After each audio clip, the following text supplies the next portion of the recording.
Hi friends, welcome back to FTA vlog. FTA വ്ളോഗിൻ്റെ ഇന്നത്തെ എപ്പിസോഡിലേക്ക് ഏവർക്കും സ്വാഗതം.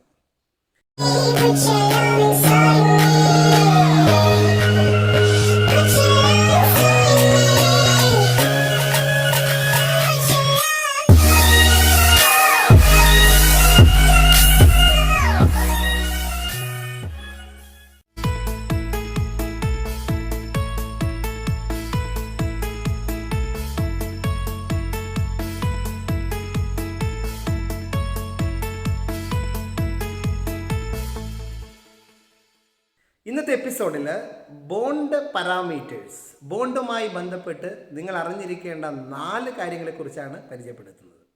ഒന്നാമത്തതാണ് ബോണ്ട് ലെങ്ത്, രണ്ടാമത്തതാണ് ബോണ്ട് ഓർഡർ, മൂന്നാമത്തതാണ് ബോണ്ട് ആംഗിൾ, നാലാമത്തതാണ് bond enthalpy. One by one ആയിട്ട് നമുക്ക് ഡിസ്കസ് ചെയ്യാം. First one, bond length. What is bond length? ബോണ്ടിൻ്റെ ലെങ്ത് ആണ് ബോണ്ട് ലെങ്ത്. രണ്ടാറ്റങ്ങൾ തമ്മിൽ ബോണ്ട് ഉണ്ടാക്കുകയാണെങ്കിൽ ആ ആറ്റത്തിൻ്റെ ന്യൂക്ലിയസുകൾക്കിടയിലുള്ള ദൂരമാണ് bond length. It is the distance between centres of the nuclei of two bonded atom. The H2 molecule നോക്കൂ, അത് കോവാലൻ്റ്ലി ബോണ്ടിനാൽ ലിങ്ക് ചെയ്യപ്പെട്ടിട്ടുണ്ട്. അപ്പോൾ 2 H ആറ്റം ഹോമോന്യൂക്ലിയർ ആണ്, അല്ലേ, ഡയാറ്റോമിക് ആണ്. അവർക്കിടയിലുള്ള ന്യൂക്ലിയസുകൾക്കിടയിലുള്ള ദൂരം, ഒന്നാമത്തെ ഹൈഡ്രജൻ ആറ്റത്തിൻ്റെ സെൻറ്ററിൽ നിന്നും രണ്ടാമത്തെ ഹൈഡ്രജൻ ആറ്റത്തിൻ്റെ സെൻറ്ററിലേക്കുള്ള ദൂരമാണ് ബോണ്ട് ലെങ്ത്. അപ്പോൾ നമുക്കറിയാം കോവാലൻ്റ് ബോണ്ടാണ് H2 എന്ന് പറയുന്ന മോളിക്യൂളിനകത്തുള്ളത്, അല്ലേ. അപ്പം കോവാലൻ്റ് ബോണ്ട് ലെങ്ത് എന്ന് പറയുമ്പോൾ എന്തായിരിക്കും? ആ കോവാലൻ്റ് റേഡിയസിൻ്റെ തുകയായിരിക്കും, അല്ലേ. ഒന്നാമത്തെ ഹൈഡ്രജൻ ആറ്റത്തിൻ്റെ കോവാലൻ്റ് റേഡിയസും രണ്ടാമത്തെ ഹൈഡ്രജൻ ആറ്റത്തിൻ്റെ കോവാലൻ്റ് റേഡിയസും തമ്മിൽ കൂട്ടുമ്പോഴാണ് നമുക്ക് ബോണ്ട് ലെങ്ത് കിട്ടുന്നത്, അല്ലേ. അപ്പോൾ കോവാലൻ്റ് റേഡിയസ് എന്നാൽ എന്ത് എന്നൊക്കെ നിങ്ങൾക്ക് അറിയാം. എന്താണ് കോവാലൻ്റ് റേഡിയസ്? രണ്ടാറ്റങ്ങൾ തമ്മിൽ അടുത്തടുത്തേക്ക് വന്ന് കോവാലൻ്റ് ബോണ്ട് ഉണ്ടാക്കുമ്പോൾ അവർക്കിടയിലുള്ള ന്യൂക്ലിയസുകൾക്കിടയിലുള്ള ദൂരത്തിൻ്റെ പകുതിയാണ് കോവാലൻ്റ് റേഡിയസ്. അപ്പോൾ ഒരു ഹൈഡ്രജൻ ആറ്റത്തിൻ്റെ കോവാലൻ്റ് റേഡിയസ് കിട്ടാൻ വേണ്ടിയിട്ട് 2 ഹൈഡ്രജൻ ആറ്റം അടുത്തടുത്തേക്ക് വന്നിട്ട് കോവാലൻ്റ് ബോണ്ട് ഉണ്ടാക്കി കഴിഞ്ഞാൽ സ്പെക്ട്രോസ്കോപ്പ് ഉപയോഗിച്ച് ലൈറ്റ് കടത്തി വിട്ടിട്ട് കിട്ടുന്ന 2 സ്പോട്ടുകൾക്കിടയിലുള്ള ദൂരം എടുക്കുക, അതിൻ്റെ പകുതി എടുക്കുക. അപ്പോൾ covalent radius of H atom നമുക്ക് കിട്ടും. ഇതാണ് ഇതിൻ്റെ വാല്യൂ. അങ്ങനെ 2 H ആറ്റത്തിൻ്റെ കോവാലൻ്റ് റേഡിയസ് തമ്മിൽ കൂട്ടിക്കഴിഞ്ഞാൽ നമുക്ക് ബോണ്ട് ലെങ്ത് കിട്ടും. ഇനി വാൻ ഡെർ വാൾസ് റേഡിയസ് എന്ന് പറഞ്ഞു കഴിഞ്ഞാൽ അവർ തമ്മിൽ പരസ്പരം ബോണ്ട് ഉണ്ടാവാൻ പാടില്ല. ഒരാറ്റം വേറെ ആറ്റമായിട്ട് ബോണ്ട് ഉണ്ടാക്കുന്നു, മറ്റൊരാറ്റമായിട്ട് ബോണ്ട് ഉണ്ടാക്കുന്നു. ഈ ബോണ്ട് ഉണ്ടാക്കിയ 2 ആറ്റങ്ങൾ അടുത്തടുത്തേക്ക് വന്നിട്ട് അവരിങ്ങനെ മുട്ടി നിൽക്കുകയാണെങ്കിൽ അവർക്കിടയിൽ ബോണ്ട് ഇല്ലാലോ, അല്ലേ. ഇയാളുമായിട്ടാണ് ബോണ്ട് ഉണ്ടാക്കുന്നത്, ഇയാൾ മറ്റേ ആളുമായിട്ടാണ് ബോണ്ട് ഉണ്ടാക്കുന്നത്. അവർ പരസ്പരം തമ്മിൽ മുട്ടി നിന്ന് കഴിഞ്ഞാലോ ആ ന്യൂക്ലിയസുകൾക്കിടയിലുള്ള ദൂരത്തിൻ്റെ പകുതി, അതിനെ വാൻ ഡെർ വാൾസ് റേഡിയസ് എന്ന് വിളിക്കും. ബോണ്ട് ഇല്ലാത്ത 2 ആറ്റങ്ങൾക്കിടയിലുള്ള ദൂരത്തിൻ്റെ പകുതിയാണ് നമ്മൾ വാൻ ഡെർ വാൾസ് റേഡിയസ് എന്ന് വിളിക്കുന്നത്. ഓക്കെ, നമ്മൾ പഠിച്ചിട്ടുണ്ട് വാൻ ഡെർ വാൾസ് റേഡിയസ് ആണ് കോവാലൻ്റ് റേഡിയസിനേക്കാൾ ലെങ്ത് കൂടുതൽ എന്നുള്ളത് ക്ലാസിഫിക്കേഷൻ ഓഫ് എലമെൻറ്റ്സ് എന്ന് പറയുന്ന ചാപ്റ്ററിനകത്ത്. ഓക്കെ, അപ്പോൾ ഇവിടെ ജസ്റ്റ് ബോണ്ട് ലെങ്ത്തിനെ കുറിച്ചാണ് ഉദ്ദേശിക്കുന്നത്. അതുമായി ബന്ധപ്പെട്ട് 2 കാര്യങ്ങൾ പറഞ്ഞു എന്നേ ഉള്ളൂ. Bond length is the distance between centers of the nucleus of 2 bonded atom. You get me? Yes. ഇനി നമ്മൾ പറയാൻ പോകുന്ന ബോണ്ട് ആംഗിൾ എന്നാൽ എന്ത് എന്നുള്ളതാണ്. What is bond angle? എന്താണ് ബോണ്ട് ആംഗിൾ? ബോണ്ട് ആംഗിൾ എന്ന് പറഞ്ഞാൽ it is the angle between orbital containing bond pairs around the central atom. എന്താണ്? Angle between orbital containing bond pairs around the central atom. Central ആറ്റത്തിന് ചുറ്റും ആറ്റങ്ങൾ വന്നിട്ട് bond ഉണ്ടാക്കിയിട്ടുണ്ടാവുമല്ലോ. അങ്ങനെയുള്ള 2 ബോണ്ടുകൾ എടുക്കുക. ആ ബോണ്ടുകൾക്കിടയിലുള്ള ഇലക്ട്രോൺ പെയർ അടങ്ങിയിരിക്കുന്നത് ഓർബിറ്റലിനകത്താണ്. അപ്പോൾ 2 ഓർബിറ്റലിനകത്തുള്ള ഇലക്ട്രോൺ പെയറുകൾക്കിടയിൽ ഉണ്ടാകുന്ന ആംഗിളിനെയാണ് നമ്മൾ എന്ത് വിളിക്കുന്നത്? ബോണ്ട് ആംഗിൾ എന്ന് വിളിക്കുന്നത്. It is angle between 2 bonds എന്ന് വേണമെങ്കിൽ നമുക്ക് ചുരുക്കിയിട്ട് പറയാം. ഉദാഹരണത്തിന് വാട്ടർ മോളിക്യൂൾ നോക്കൂ. ഈ OH ബോണ്ട് 2 ഇവിടെയുണ്ട്. ഈ 2 OH ബോണ്ടുകൾക്കിടയിൽ കാണപ്പെടുന്ന 104.5 ഡിഗ്രിയാണ് bond angle in case of water. Okay, അപ്പോൾ ഏത് മോളിക്യൂൾ എടുത്തു കഴിഞ്ഞാലും മോർ ദാൻ 1 ബോണ്ട് അവിടെ ഉണ്ടെങ്കിൽ ആ ബോണ്ടുകൾക്കിടയിലുള്ള ആംഗിളിനെയാണ് ബോണ്ട് ആംഗിൾ എന്ന് നിങ്ങൾ മനസ്സിലാക്കിയാൽ മതി. അത് സ്പെക്ട്രോസ്കോപ്പ് ഉപയോഗിച്ചിട്ടാണ് അത് കണ്ടെത്തുക. ഓക്കെ, ഇനി നമ്മൾ പറയാൻ പോകുന്ന 3ാമത്തെ ടേമാണ് ബോണ്ട് ഓർഡർ. എന്താണ് ബോണ്ട് ഓർഡർ? ബോണ്ടിൻ്റെ എണ്ണമാണ് ബോണ്ട് ഓർഡർ. H2, H ഉം H ഉം തമ്മിൽ ഒരു സിംഗിൾ കോവാലൻ്റ് ബോണ്ട് മാത്രമേ ഉള്ളൂ. So bond order is 1. F2 എഫും തമ്മിൽ ഒരു സിംഗിൾ കോവാലന്റ് ബോണ്ട് മാത്രമേ ഉള്ളൂ. So bond order is 1. എന്നാൽ O2 എടുക്കുകയാണെങ്കിലോ O ഡബിൾ ബോണ്ട് O ആണ്. So bond order is 2. N2 എടുക്കുകയാണെങ്കിലോ N ട്രിപ്പിൾ ബോണ്ട് N ആണ്. So bond order is 3. Carbon monoxide എടുക്കുകയാണെങ്കിലോ കാർബണും ഓക്സിജനും ഇടയിൽ ട്രിപ്പിൾ ബോണ്ട് ഉണ്ട്. So bond order is 3. അപ്പോൾ ഈ രീതിയിൽ രണ്ടാറ്റങ്ങൾക്കിടയിൽ ഉണ്ടാകുന്ന കോവാലന്റ് ബോണ്ടുകളുടെ ആകെ എണ്ണമാണ് ബോണ്ട് ഓർഡർ എന്ന് വിളിക്കുന്നത്. It is the number of bonds between two bonded atom. Okay, yes. ഇനി നമ്മൾ ഒടുവിലായിട്ട് പറയാൻ പോകുന്നത് കുറച്ച് ലെങ്തി ആയിട്ടൊരു സാധനമാണ് ബോണ്ട് എൻതാൽപ്പി. എന്താണ് ബോണ്ട് എൻതാൽപ്പി? അവിടെ 3 കാര്യങ്ങൾ നമുക്ക് പഠിക്കാനുണ്ട്. ഒന്ന് bond dissociation enthalpy, 2 bond enthalpy, 3 average bond enthalpy. ഈ ബോണ്ട് ഡിസോസിയേഷൻ എൻതാൽപ്പി എന്ന് പറഞ്ഞാൽ ബോണ്ട് എൻതാൽപ്പി തന്നെയാണ് കേട്ടോ. പിന്നെ ഞാൻ എന്തുകൊണ്ടാണ് അങ്ങനെ പറയാനുള്ള കാരണം എന്ന് വെച്ച് കഴിഞ്ഞാൽ നിങ്ങൾക്ക് വഴിയെ മനസ്സിലാവും. എന്താണ് bond enthalpy? It is the amount of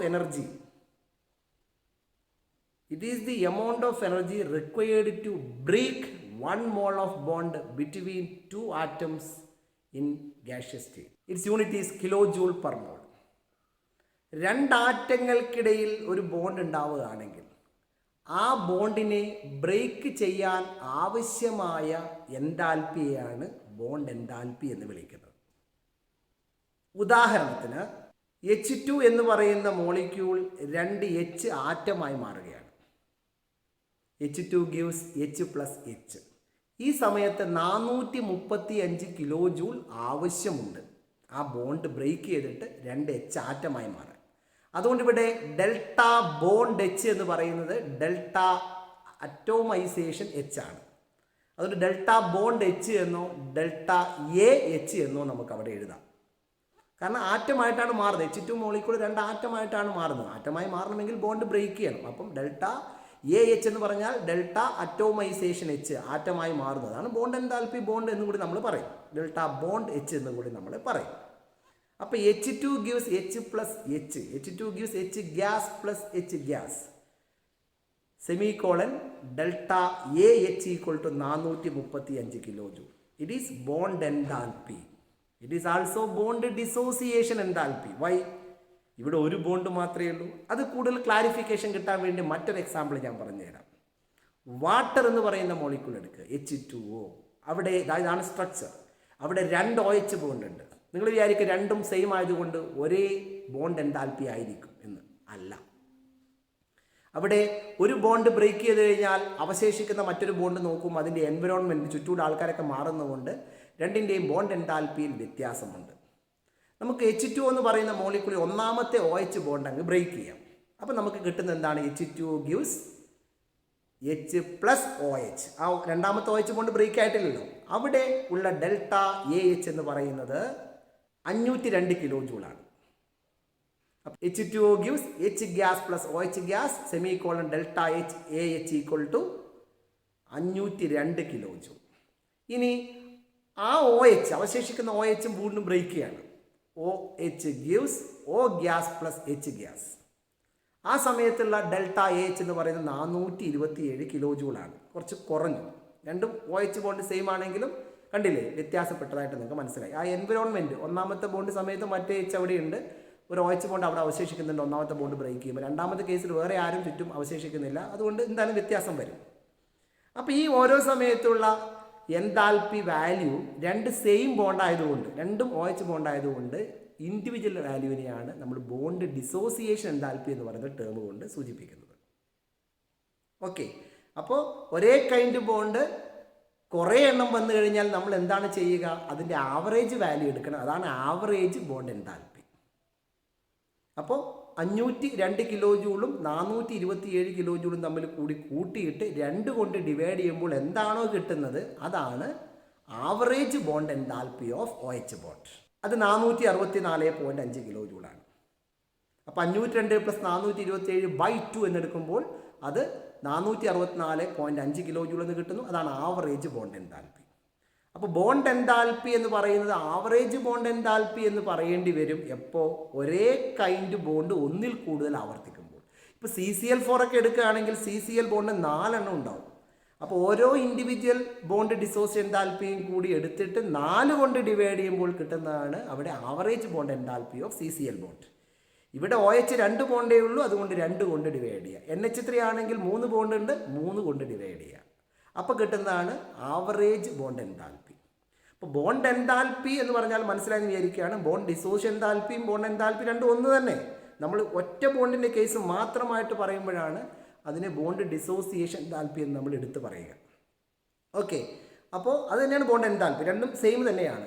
average bond enthalpy എന്ന് പറയുമ്പോൾ നമ്മൾ ഈ ഇൻഡിവിജ്വൽ ആയിട്ടുള്ള ബോണ്ട് ഡിസോസിയേഷൻ എൻതാൽപ്പി കൂട്ടിയിട്ട് ഒരേ കൈൻഡ് ആയിട്ടുള്ള എത്ര ബോണ്ട് ഉണ്ടോ അതുകൊണ്ട് ഡിവൈഡ് ചെയ്യണം. വ്യത്യസ്ത കൈൻഡുകൾ നമ്മൾ കൂട്ടിയിട്ട് ടോട്ടൽ ഡിവൈഡ് ചെയ്യരുത്. ഒരേ കൈൻഡ് ബോണ്ട് എടുക്കുമ്പോൾ മാത്രമേ ആവറേജ് ബോണ്ട് എൻതാൽപ്പി നമുക്ക് പറയാൻ പറ്റുള്ളൂ. ഓക്കെ, അപ്പോൾ 2 എക്സാമ്പിൾ നിങ്ങൾ പഠിച്ചാൽ മതി. ഒന്ന് ജസ്റ്റ് ബോണ്ട് എൻതാൽപ്പി പറയാൻ വേണ്ടിയിട്ട് H2 gives H gas plus H gas delta AH equal to 435 kJ for 35 kJ.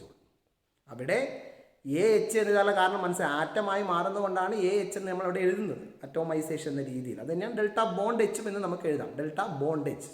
Okay, ഇനി ആവറേജ് ബോണ്ട് എൻതാൽപ്പിയുടെ കാര്യം പഠിക്കാൻ വേണ്ടിയിട്ടാണ് വാട്ടറിൻ്റെ കേസ് എടുത്ത് പറയേണ്ടത്. H2O gives H gas plus OH gas semicolon delta AH is equal to 502 kJ 502 kJ.